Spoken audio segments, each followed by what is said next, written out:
All right, today we're talking about how to stop that awkward feeling you get in social situations so you can live a better life full of great relationships, great social networking, and maybe find yourself a partner. Hi everybody, I'm Dr. Tang, here to help you take control of your life through controlling your emotions. Not with just thinking about what you do, but active steps you can do or say to help you out. And today we're talking about how to actively control that awkward feeling you get in social situations. And we're going to talk about 5 things you can do.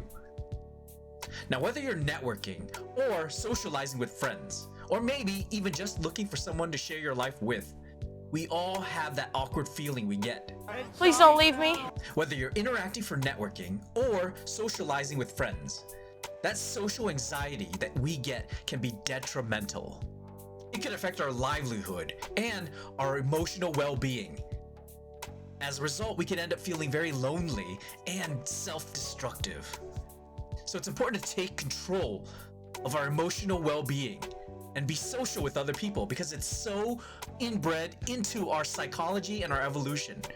We humans are a very social creature, and we're meant to socialize with others. It's very hard to break away from this and not feel destructive. No one's ever gonna talk to you again. So what? Same thing applies with emotions. Our emotions are bred into our DNA, and it's very difficult to break free. Maybe we don't even want to break free from them because it's our superpower. Socializing and emotions are a superpower in our DNA. If we could take control of our own emotions, we can control it for the better and build a network of people who are supportive. Then maybe we can become better people, live a better life, live a wealthier life full of relationships that are important to us. A lot of us live a very lonely life. We feel traumatized from the relationships we've had and we've been hurt. Some of us don't even want to reach out to others anymore. Some of us have given up on dating and friends altogether. And that's painful because socializing is part of our DNA. It's a superpower that we have as humans to depend on others and rely on them so we can build each other up. A lot of us may have fears of socializing again, and it creates this awkwardness when we're in that situation. And there are things you can do to help build yourself up and make you stronger so you don't feel that again. And I'm here to help you on what you can do and say to take back control. Not just general vague thoughts that we have that can help you, but actionable items. Now, the first thing we can do is we can focus on others. When we're feeling awkward, we're very focused in our own mind. Our mind spirals when we're in that panic mode, and our emotional brain takes control and the emotions intensify. Sometimes it gets to the point where we just want to leave. I was always an awkward introvert, and because of that, I tried to socialize myself to be better. And there were times back when I was trying to develop myself when I would get out of the house, get ready, and drive to a social event. And as I'm driving there, I would feel so awkward and nervous, I would turn around and go back home. That truly is a waste of time and energy. The worst thing that could have happened if I had just shown up to the social event was I could have had exposure to a new environment and felt better and more comfortable. Instead, I chickened out and turned around, which was a waste of my time and my energy. We're so busy being in our own mind, thinking about what's going on, that we don't put ourselves out there. And the first thing we could do to make ourselves less awkward is to focus on others. And this involves active listening. And active listening isn't just the words that are spoken, but it's the emotions and the thoughts behind them. What is that person saying, and how can I connect to this other person? We don't just reflect back the last words they say, but we interpret it in our own mind and reflect it back to make sure we're understanding them and we can connect with them better. Not only does this help us be less awkward, but it helps the other person be less awkward too, because they get to connect with us and they feel like they're being heard. The second thing you could do to be less awkward in a social situation is to feel your physical sensations. Our mind spirals, as I mentioned before. The spiraling can trigger anxiety, stress, and even paralysis. That's because the emotional fight or flight system is in play. Because you can't run away and fight something at the same time, our brain thinks it's a life or death situation and it can't choose, so it becomes paralyzed. It's that paralysis that sometimes prevents us from taking social steps forward. And when we feel that stress, we stress about not just the past, but the future as well. And that causes us to spiral. So the way to prevent this and to make us more socially aware is to focus on the present. This is what they mean when they say ground yourself. Focus on whatever's going on in the present. What are you physically feeling? Because our emotions have a physical sensation to them. When we're angry, maybe our chest feels tight. When we're happy, maybe our chest feels light. Those are the physical sensations of our emotions. And when you feel them, you physically ground yourself and feel your emotions. That's what people say when they say feel your emotions. What are the physical sensations you have? What do you feel when you're stressed? Do you feel clammy hands? Do you feel jitters? Do you feel a tingling in your body? Ask yourself what you're feeling. And that, paradoxically, puts you outside of the emotional state. It triggers your logical mind so you think clearly. The next thing you want to do if you want to have charisma in social situations and feel less awkward is to be prepared.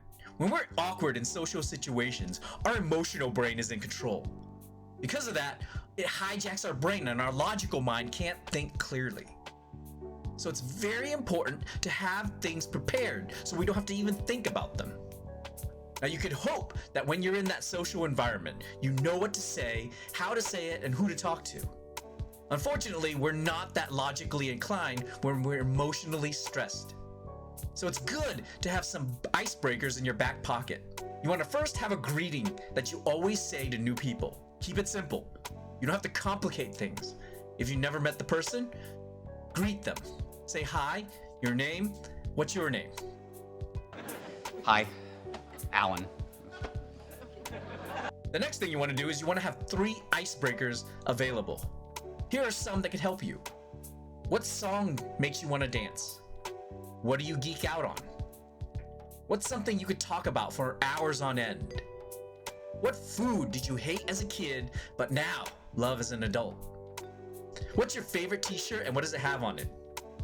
What's the worst idea you've ever had? What's something you missed out on and regret? What's in your man cave? What would your last meal be? Now I want to ask you, what questions serve as your icebreaker? Let me know in the comments. It's important to have these things prepared because when we're emotional and we're stressed, we can't logically think. And when we have 3 of these icebreakers prepared, we're good to go. You don't have to think about it.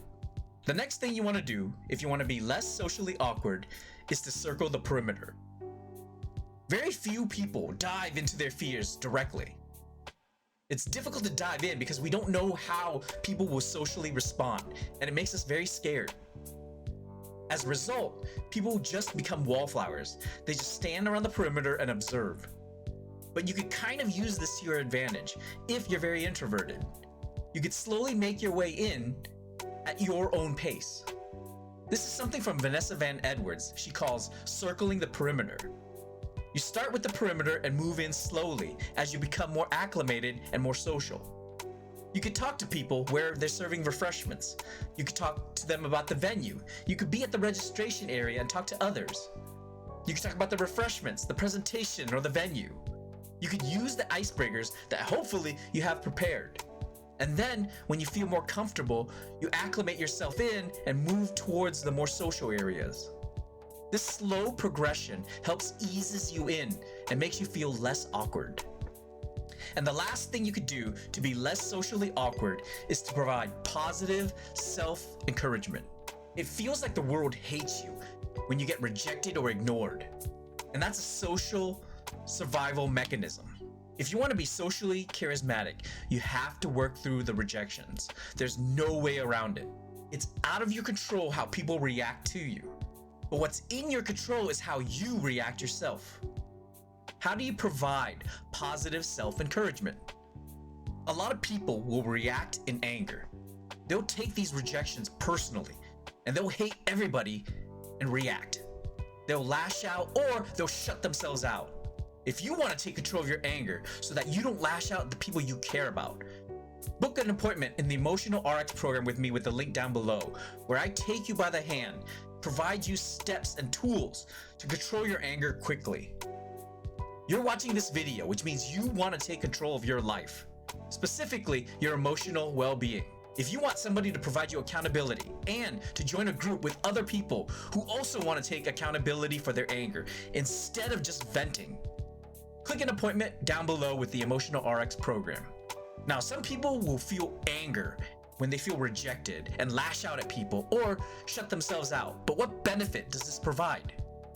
What benefit does locking yourself out from others provide? This is also where preparation is very important. Because when we're in that emotional state, we can't think clearly. You have to prepare yourself for when these moments occur. This is where preparation is also important. Dr. Whitefield, in his book, Healing the Child Within, talks about healing from emotional pain.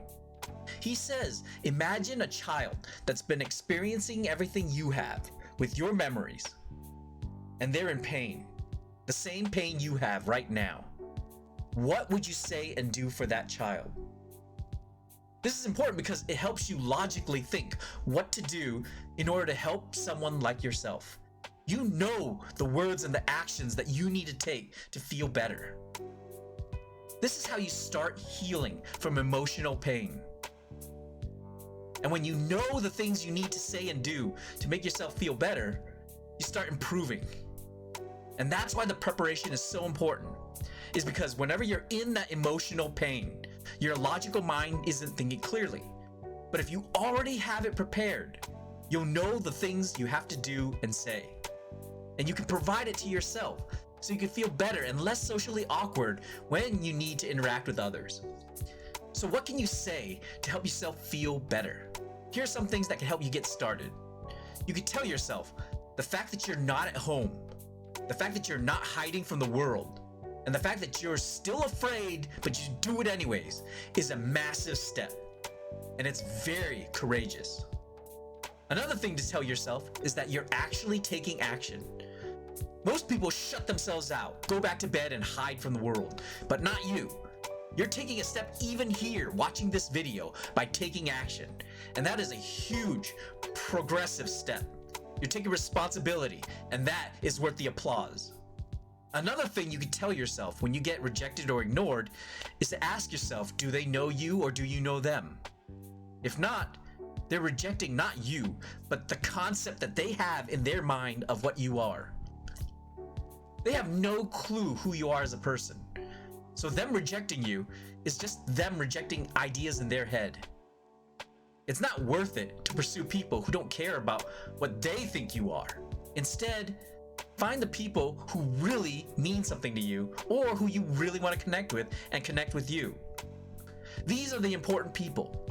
You don't have to have everybody like you, just a certain amount of people who you respect and they will respect you as well.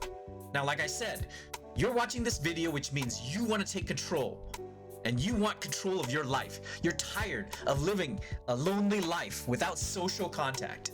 That's awesome. I believe in you. You can do this. I'm Dr. Tank, and I'm saying, remember, never give up on yourself.